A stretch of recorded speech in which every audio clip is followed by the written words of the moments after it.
레위기 1장 1절로부터 9절까지 말씀입니다. 제가 한 절, 여러분들이 한 절 교독하도록 하겠습니다.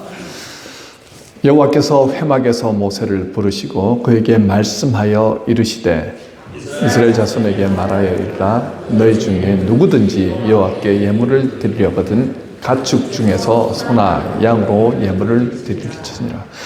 그 예물이 소의 번제이면 흠없는 수컷으로 회막문에서 여호와 앞에 기쁘게 받으시도록 드릴지니라. 그는 번제물의 머리에 안수할지니 그를 위하여 기쁘게 받으심이 되어 그를 위하여 속죄가 될 것이라. 그는 여호와 앞에서 그 수송아지를 잡을 것이요 아론의 자손 제사장들은 그 피를 가져다가 회막문 앞 제단 사방에 뿌릴 것이며 그는 또 이물의 가죽을 벗기고 각을 뜰 것이요 제사장 아론의 자손들은 제단 위에 불을 붙이고 불 위에 나무를 버려놓고 아론의 자손 제사장들은 그 뜬 각과 머리와 기름을 제단 위에 불 위에 있는 나무에 벌려 놓을 것이며 다 같이 그 내장과 정강이를 물로 씻을 것이요 제사장은 제단 위에서 불살라 번제를 드릴지니 이는 화제라 향기로운 냄새니라. 아멘. 자, 오늘은 하나님을 기쁘시게 하는 예배, 하나님을 기쁘시게 하는 예배라는 제목으로 말씀을 전하도록 하겠습니다. 올해 사순절은요 3월 5일 제의 수요일부터 시작하여서 4월 19일 우리 성금요일이 4월 18일인데요 4월 19일 성토요일에 마칩니다. 이 사순절 기간은요 다가올 부활절을 대비하여서 회개하고 금식하며 자신의 신앙을 점검하고 또 성찰하는 시간이지요. 무엇보다도 우리 죄를 대속하시기 위해 이 땅에 오신 예수 그리스도를 그분의 희생과 사랑을 되새기는 시간이기도 합니다. 오늘 사순절 시작하는 주간에 과연 예수님이 이루신 일이 무엇이고 또 우리는 어떤 모습으로 하나님 앞에 나아가야 하는가에 대해서 말씀을 전하도록 하겠습니다. 자, 레위기는요 이스라엘 백성들이 하나님께 어떻게 제사를 드려야 하는가에 대한 내용으로 가득 차 있습니다. 그래서 레위기를 읽다 보면 굉장히 어려운 것도 많고 읽다가 중간에 포기하는 부분이 레위기에서 많이 포기를 하지요. 자, 그렇다면 여러분 이 제사의 목적이 무엇일까요? 왜 우리는 제사를 특별히 구약시대 때 제사를 그렇게 드리려고 합니까? 제사의 목적이 무엇일까요? 아마 여러분들 한번 생각해 보셨을 것입니다. 저는 이것을 한마디로 표현하려고 한다면 제사는 하나님께 나아가는 길이라고 할 수 있습니다. 하나님께 나아가는 길. 레위기 1장 1절 함께 읽도록 하겠습니다. 시작. 여호와께서 회막에서 모세를 부르시고 그에게 말씀하여 이르시되. 자, 여러분 여호와 하나님이 모세를 어디로 부르셨다고요? 회막으로 부르셨습니다. 자, 출애굽기에서는요 성막을 지으셨죠. 지금 이 회막이라고 되어 있는데 성막을 지으셨는데 성막이라고 하던 것들을 레위기에 오니까 뭐라고 부릅니까? 회막이라고 이렇게 명명하십니다.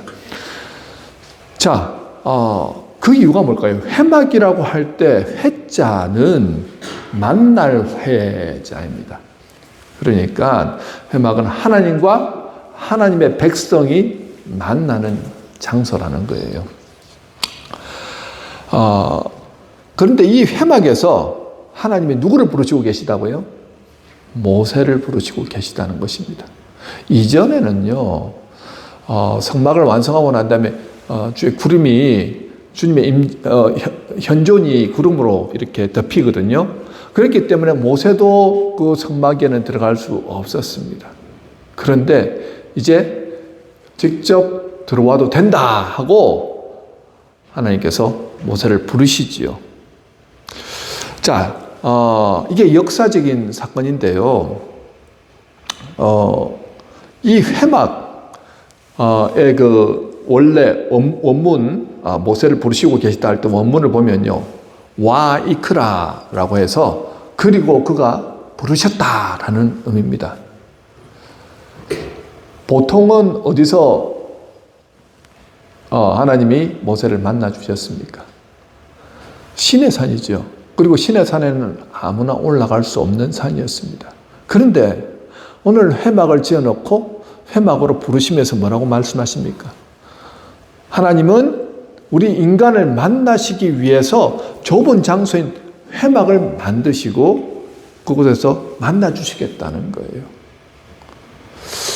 2절 말씀 같이 읽도록 하겠습니다. 시작. 이스라엘 자손에게 말하여 이르라. 너희 중에 누구든지 여호와께 예물을 드리려거든 가축 중에서 소나 양으로 예물을 드릴지니라. 아멘. 회막을 드리고 짓고 난 다음에 모세만 와서 예배 드리라고 한 게 아닙니다. 누구든지 예물을 드리려거든 말씀하지요. 이제 모든 사람들에게 이 회막으로 올 수 있도록 하나님께서 그 길을 열어놓으셨다는 거예요. 신의 산에서만 모세를 만나 주셨던 하나님이 이제는 회막에 그 속죄 지성소 안에 속죄소가 있잖아요. 번제단 위에 속죄소 위에 임재하심을 통하여서 내가 너희와 함께 하겠다. 내가 너희와 만나 주겠다라고 말씀하신 거예요. 그렇기 때문에 우리가 지성소로 들어갈 때는 모세나 대제사장이 들어가고 그 다음에 성소에는 누가 들어갑니까? 제사장들이 들어가거나 레위인들이 들어가서 그 성전의 일들을 하고 그 다음에 이스라엘 백성들은 성전 마당에서 어떻게 해요? 제물을 이렇게 드리는 그곳까지 와서 하나님을 만나게 되었다는 거죠. 자, 3절에 보면요. 그 예물이 소의 번제이면 흠없는 수컷으로 회막문에서 여호와 앞에 기쁘게 받으시도록 드릴지니라 하고 말합니다. 레위기에서는요 5가지 제사가 나오거든요. 첫 번째 한번 맞춰보시죠. 첫 번째는 뭡니까? 오늘 본문에 나오는 번제가 나오죠. 번제. 두 번째는요 소제. 세 번째는 속건제. 네 번째는 속죄제. 다섯 번째가 뭡니까? 화목제지요. 5번째. 5가지가 나오는데, 자, 번제하고 소제는 갔으면 되는데, 태워서 드리는 거거든요. 뭡니까? 번제는 고기로, 드리는 거고요. 소제는 곡물로 드리는 겁니다. 그 다음에, 속죄제와 속건제는 잘못한 것을 뉘우치며 드리는 제사고요. 화목제는 너무나도 감사하다 해서 감사한 일로 드리는 겁니다. 그래서 거기서 잡은 모든 고기는 이웃들과 다 나눠 먹도록 그렇게 했지요. 오늘 이 제사에 대해서는 다루지 않겠습니다. 단지 이제 번제가 나오니까 번제만 잠시 언급하면요. 번제는 제일 먼저 드리는 제사입니다. 우리의 죄를 하나님 앞에서 속하려면요. 하나님의 마음을 돌려야 하지요. 하나님과 관계가 먼저 형성되어야 합니다. 그러기 위해서 드리는 것이 번제입니다. 자, 그 예물이 소의 번제이면 흠없는 수컷으로 드려야 한다라고 말합니다. 자, 여기서부터 제사를 드리는 것의 중요성이 나오거든요. 흠 없는 수컷으로 드려야 된다는 거죠. 왜 흠 없는 제물로 드려야 할까요? 하나님이 거룩하신 분이시고 하나님 완전하신 분이시기 때문에 더럽고 추하고 흠 있는 것들은 받으실 수가 없는 거예요.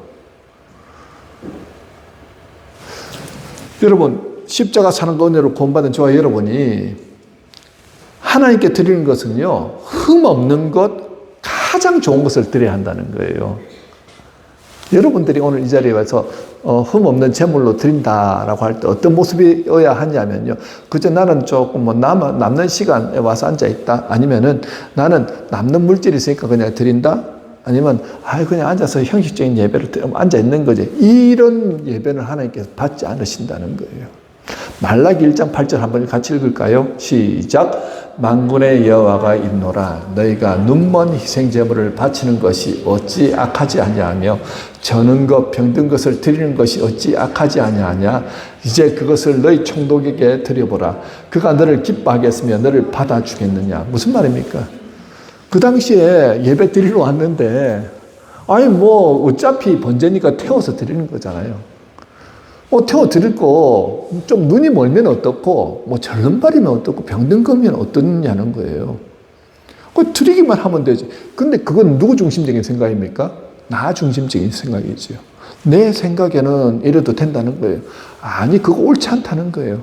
너 그런, 병든 것들을 감히 너희 총독에게 갖다 드릴 수 있겠느냐는 거예요. 하나님을 정말로 하나님으로 인정하고, 하나님께 내가 최선의 것을 드리겠다는 마음으로 드린다고 한다면 이런 것들은 드릴 수 없더라는 거죠. 우리가 예배를 드리면서 가장 저는 안 됐다, 불쌍하다고 생각하는 분들이 계시거든요.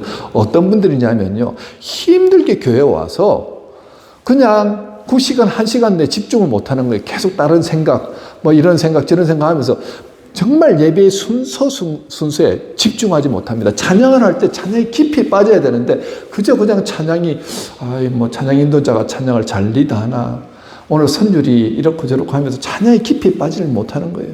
기도하는 그 기도자의 기도가 나의 기도가 돼서 향기로 올라가야 되는데 그 기도로 드려지지 않는 거예요. 목사님의 말씀 오늘은 이번 주에 은혜로 제대로 드려지나? 오늘도 막 답답하네 하면서 그런 생각들, 세상 걱정 의심들 다 가져가지고 이 1시간 예배를 그저 그냥 보내더라는 거죠. 어떤 분들은 힘들게 와서 앉아서 그냥 꾸벅꾸벅 졸라 가시는 분도 있습니다. 그게 가장 안 된 거예요. 여러분, 하나님 앞에 흠없는 제물로 내가 다 드려지잖아요. 하나님이 기뻐 받으시는, 그러면 하나님의 복이, 은혜가 이 예배의 시간에 흘러 넘친다는 거예요. 그게 하나님의 약속입니다. 예배를 구별된 예배로 드려야 되는데 그러지 못하니까 어떻습니까? 흠없는 예배로 드리면 은혜 받고 능력 받고 변화가 일어나는데 그러지 못하니까요, 아무런 느낌도 아무런 은혜도 경험하지 못하더라는 거예요. 1시간입니다. 집중해서 내가 온 마음을 다해서 흠없는 제물로 내가 드리겠다는 마음으로 드려야 된다는 거예요. 그리고 또 한 가지 이유가 있습니다. 흠없는 제물로 제사 드려야 되는 또 한 가지 이유는 제사 드리는 자의 죄를 흠없는 제물에게 전가시키기 때문입니다. 본문 4절에 보면요, 그는 번제물의 머리에 안수할지니 그를 위하여 기쁘게 받으심이 되어 그를 위하여 속죄가 될 것이니라고 말씀하죠. 제사 드리는 사람이 어떻게 해요? 그 제물 위에다가 머리에 안수를 합니다. 그런데 그 당시에 그 죄를 전가하는 거는 한 30초도 걸리지 않아요. 되게 많이 1분, 2분 이렇게 하지 않았다는 거예요. 한 30초 안에 다 그것이 이루어진다는 것입니다. 그렇게 하였을 때 내 죄가 어떻게 해요? 그 양에게 다 전가되어집니다. 그런데 왜 흠없는 제물을 드려야 했냐면요, 그 양이나 소 흠없는 깨끗함이 어떻게 해요? 내게도 전이가 된다는 거예요. 예수님은 죄가 없으신 분이시지요. 죄 없으신 분이 우리의 죄를 다 우리가 전이함을 통해서 우리의 죄를 다 지시고 십자가로 그 길을 가시지 않았습니까? 죽어주시지 않았습니까? 그 일을 통하여서 우리가 어떻게 해요? 예수님의 의로움을 의롭다고 칭함받게 되었다는 것이에요. 여러분, 저와 여러분이 어떻게 하나님 앞에 나갈 수 있게 되었습니까? 우리의 죄가 어린 양 대신 예수님께 전가되었기 때문에, 그리고 그 예수님의 의로움이 우리 안에 전가되었기 때문에 예수님 죽어주심을 통해서 어떻게 해요? 우리는 하나님 앞에 담대하게 나올 수 있게 되었다는 거예요. 그것이 얼마나 귀한 일인지 모릅니다. 그래서 여러분, 오늘 이 자리에 나와서 앉아 계신 분들은요, 정말 하나님의 은혜와 복을 누리도록 택함받은 분들이라는 거예요. 그냥 와서 앉아 있는 게 아닙니다. 자, 그런데 4절에서 9절에 보면요, 제사 드리는 자가 할 일이 있고 제사장이 할 일이 있거든요. 퀴즈를 내겠습니다. 한번 여러분들이 정확하게 아시는 거 한번 생각해 보십시오. 자, 제사 드리는 분이 이제 주인이 양을, 소를 가지고 이렇게 오잖아요. 그런데 그 당시에는, 레위기 이 시대 때는요, 양을 사가지고 올 수 없었습니다. 직접 자기가 기른 양을, 그래서 정성껏 길러서 같이 데리고 오는 거예요. 근데 저기 먼 변방에 사는 사람들은 그 예루살렘까지 오는데 한 2달 이상이 걸리는 거예요. 정성껏 키워가지고 정이 많이 들었습니다. 보통 양들이나 소를 키울 때는 보통은 집안에서 그때는 그 당시에는 키우잖아요. 그러다 보니까 그 정이 많이 든 그 소와 양을 마치 내 식구처럼 여기는 그 소와 양을 데리고 와서 그렇게 어떻게 합니까? 이제 안수를 하는데 제가 안수되어주고 안신을 하는데 여기에서 이제 퀴즈가 나오거든요. 안수는 누가 할까요? 주인이 할까요? 아니면은 제사장이 할까요? 누가 할 것 같습니까? 주인이라고 생각하시는 분. 예. 제사장이라고 생각하시는 분. 네. 안수는 자기의 죄가 첨가되어야 되기 때문에 우리는 목사님이 안수한다 하기 때문에 그렇게 생각하시는데요. 주인이 직접 안수하는 거예요. 자기가 데리고 오고 자기가 자기의 죄를 안수하는 겁니다. 그래서 자기의 죄가 증거가 되죠. 자, 그렇다면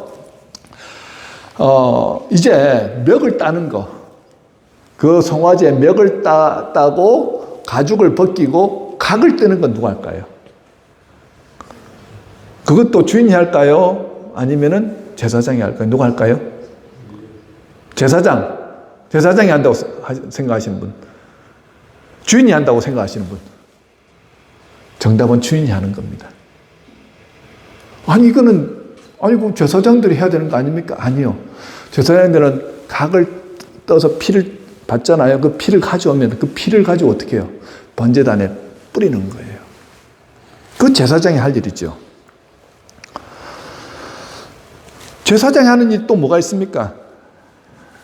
처음에 왔을 때 이 제물이 흠이 있는가 없는가를 제사장은 정확하게 딱 집어내거든요. 병들었는지 눈이 멀었는지 쩔뚝발이인지를 딱 집어내서 이거는 하나님 앞에 드릴 수 없다는 것을 어떻게 해요? 판별하는 일을 하죠. 그리고 죽인 제물을 어떻게 해요? 받아서 번제단에 피를 뿌리고 각을 뜬 고기와 그 다음에 내장 정강이를 물로 씻어가지고 그것을 어떻게 해요? 같이 태우는 일을 제사장이 합니다. 두 사람이 하는 일이 구별이 되어 있지요. 그런데 험한 일은 주로 누가 하는 것 같아요? 주인이 하죠. 자기가 데려온 양을. 5절 6절입니다. 한번 같이 읽을까요? 시작. 그는 요 앞에서 송아지를 잡을 것이요. 그는 또 번제물의 가죽을 벗기고 각을 뜰 것이요. 자, 제가 청년 시절에 몽골의 단기 선교를 갔거든요. 그래 단기 선교사님이 이번에 한번 양을 잡아서 정말 레위기 시대 때 했던 그대로 한번 해보자 해서 거기에 이제 조그만 지역의 마을에서 양을 사가지고 직접 양을 잡는 것을 지연을 하고 그리고 또 화목제로 드렸기 때문에 우리 번제가 아니고 화목제로 드렸기 때문에 화목제는 그날 하루에 다 먹어야 되는 거예요. 그 저녁에. 그러니까 그 마을 사람들 다 오래가지고 함께 나누면서 감사의 제사로 드렸는데요. 그 양이 죽어가는 것을 보면서 참 가슴이 아프고 눈물을 흘리고 했던 그런 기억이 있습니다. 자, 이분들은 정말 프로페셔널이죠. 우리가 생각할 때는 양 잡는 게 굉장히 힘들 거라고 생각하는데 늘 이 농경시대에 살던 분들이니까 그냥 뭐 순식간에 멱을 탁 따가지고 금방 양을 잡는 거예요. 그리고 피를 쭉 뽑아내고 각을 뜨기 시작합니다. 그런데 이 제물을 제사 드리는 사람이 직접 잡고 가죽을 벗기고 그리고 각을 뜨고 피를 뽑아내면서 이 죽음이 무엇인가, 왜 죽어야 하는가에 대해서 처절하게 느끼더라는 거죠. 그것도 자기 집에서 펫으로 키우던, 맞죠? 식구, 가족이라고 여기던 그 송아지나 아니면 양 새끼를 데리고 와가지고 죽인다고 생각해 보세요. 나 때문에 얘가 죽는구나. 이거는 그냥 내가 지금 먹기 위해서 하는 게 아니잖아요. 다 각을 뜨고 난 다음에 모든 것을 다 태워가지고 하나님 앞에 번제로 올려드린 겁니다. 나 때문에 죽는 거예요. 그것을 하나하나 그 과정을 겪으면서 네가 나 때문에 죽는구나. 내가 이렇게 하나님 앞에 나올 수 없는 존재인데 네가 나 때문에 죽는구나 하는 것을 직접 어떻게 해요? 제사장이 하지 않고 직접 제사 드리는 바로 그 사람에게 하게 함을 통하여서 당신의 죄가 얼마나 하나님을 가까이 할 수 없는 당신이지만 이 양, 이 어린 송아지 때문에 당신이 그 죄 사함받고 오늘 하나님과의 관계가 회복되었다 하는 것을 그 과정, 퍼포먼스라고도 할 수 있죠. 그것을 통해서 깨닫게 하게 하다라는 것입니다. 이것이 제사의 핵심이었죠. 여러분, 이것이 예수님이 우리를 위해서 해주신 일이라는 것입니다. 우리에겐 재물이 없는데 예수님이 우리 재물이 되어주셔서 우리 죄를 다 받아주신 거예요. 그냥 받아주신 겁니다. 히브리서 9장 12절 우리 다 같이 함께 읽도록 하겠습니다. 히브리서 9장 12절 시작. 염소와 송아지에 필요하지 아니하고 오직 자기의 피로 영원한 속죄를 이루사 단번에 성소에 들어가셨느니라. 아멘. 십자가의 구원은요, 예수님을 통해서 죄인이 속죄받고 하나님 보좌 앞에 당당히 나아가게 되었다는 것을 의미하지요. 가죽을 벗기면서 나의 옛 자아들을 벗기는 것입니다. 내가 중심이 된 삶의 못된 습성들, 여러 가지 죄된 모습들을 벗겨내는 거예요. 피를 빼고 가죽을 벗기고 각을 떼는 것이 바로 자기 재물을 어떻게 해요? 자기와 재물을 일체화시키는 그런 행위라고 할 수 있지요. 여러분, 우리는요, 하나님 앞에 나아갈 때 구약시대 때 드렸던 이런 제사는 드리지 않습니다.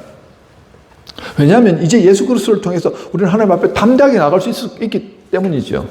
그런데 이것이 너무나도 당연한 것이 되어서 하나님 앞에 나아갈 때 아무런 감격도 아무런 감사도 없이 나가는 경우가 많더라는 거예요.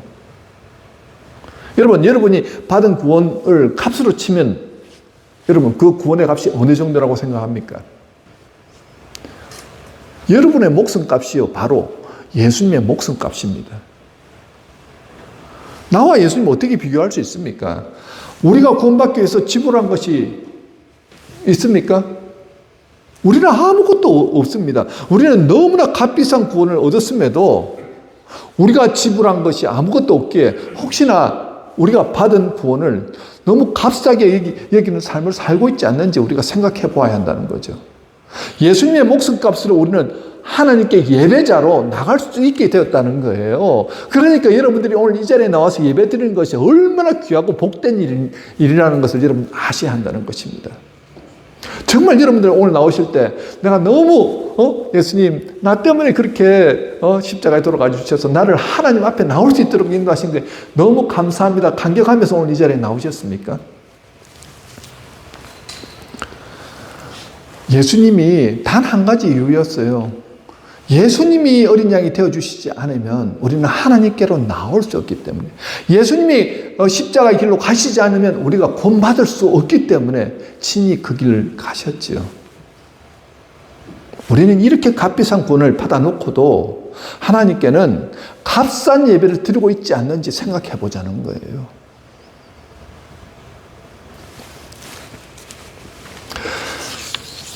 본문 3절에 보면요, 예물을 드릴 때 어떻게 하라고요? 여호와 앞에 기쁘게 받으시도록 예배를 드리라 말씀합니다. 예배의 목적이 뭐라고 생각하십니까? 내가 예배를 통해서 은혜 받는 거, 복 받는 거라고 생각하십니까? 아니요, 틀렸습니다. 예배의 목적은 하나님을 기쁘시게 하기 위한 것입니다. 여러분, 하나님 앞에 나아갈 때 흠없는 제물로 나가지요. 하나님 앞에 내가 기쁘심으로 준비한 예물을 가지고 나아갈 때 하나님이 기뻐 받으신다는 것입니다.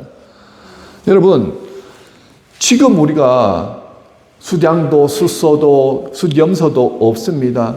하물며 비둘기로도 제사를 드릴 수 없습니다. 그렇지요. 오직 우리는요, 한 가지만 가지고 나가죠. 예수 그리스도의 보혈을 의지해서 나아갑니다. 하지만 이 시대에 우리가 하나님 앞에 나갈 때 하나님이 기뻐 받으신 예물이 있다는 거예요. 그것이 무엇인 줄 아십니까? 어떻게 하면 내가 하나님을 기쁘시게 하는 예물을 들고 나갈 수 있을까? 헌금을 많이 하면 하나님 기뻐하실까요?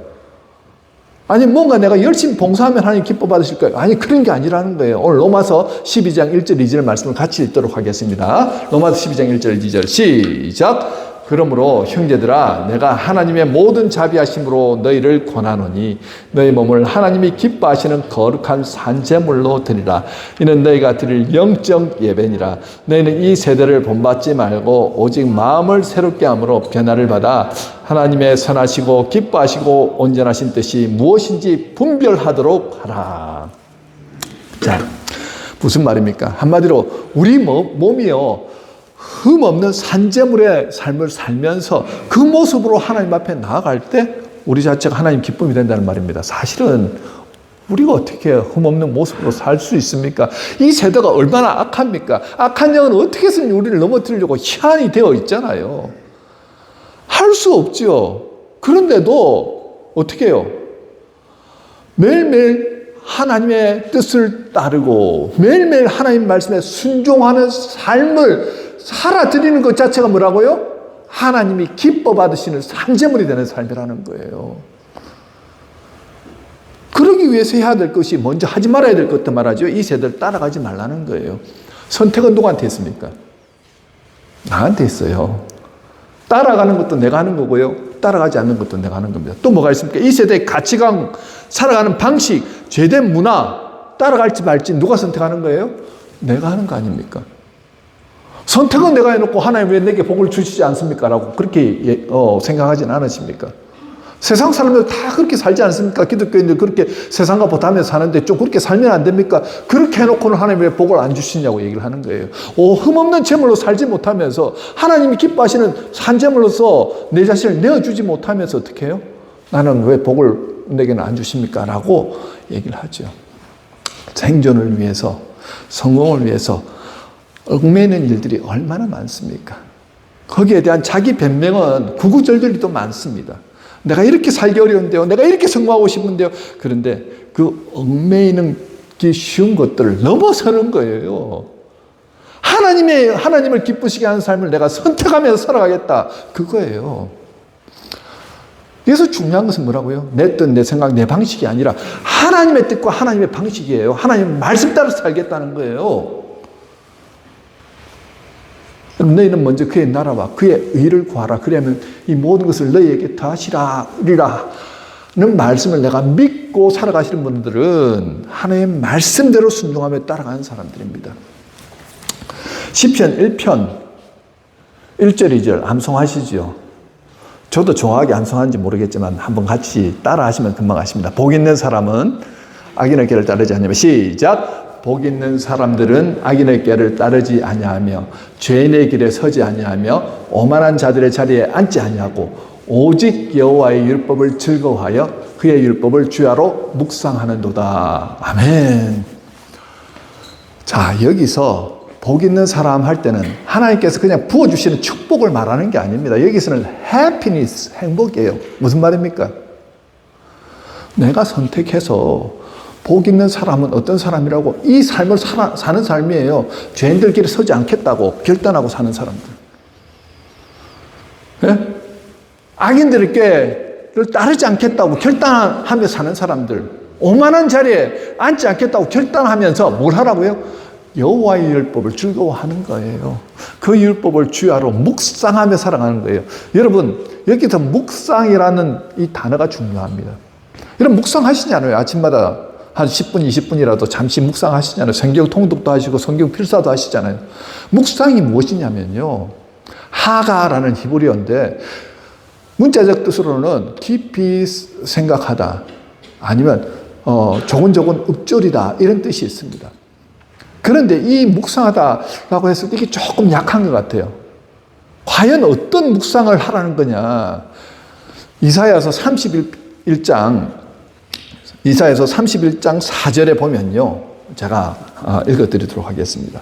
여호와께서 이같이 내게 이르시되 젊은 사자가 자기의 먹이를 움키고 우르렁거릴 때 젊은 사자가 먹이를 이렇게 잡고 물고는 그래서 으르렁거리고 있는 거예요. 무슨 말입니까?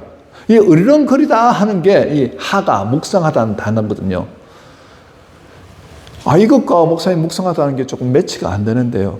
제가 좀 이해가 되도록 설명을 해드리겠습니다. 지금 아프리카에 있는 사바나에 사자가 먹이를 한 마리 영양이라고 하나요? 잡았어요. 그런데 먹으려고 하니까 입에 넣고 이제 먹으려고 하니까 주변에 악한 무리들이 막 쫓아가지고 자꾸 틈을 노립니다. 누가 틈을 노리죠? 하이에나 같은 거죠. 여러 마리들이 와가지고 푹푹 쑤시고 어쨌든 내가 지금 배불리 먹어야 되는데 공격을 하려고 할 때마다 어떻게 합니까? 어르르 하잖아요. 내가 이 먹이를 놓지 않겠다는 거예요. 입에 있는 거 절대 놓지 않겠다는, 뺏기지 않겠다는 거예요. 무슨 말입니까? 묵상하다가 그런 거라는 거예요. 하나님의 말씀을 내 안에 두고 절대 세상의 것들을 뺏기지 않겠다는 거예요.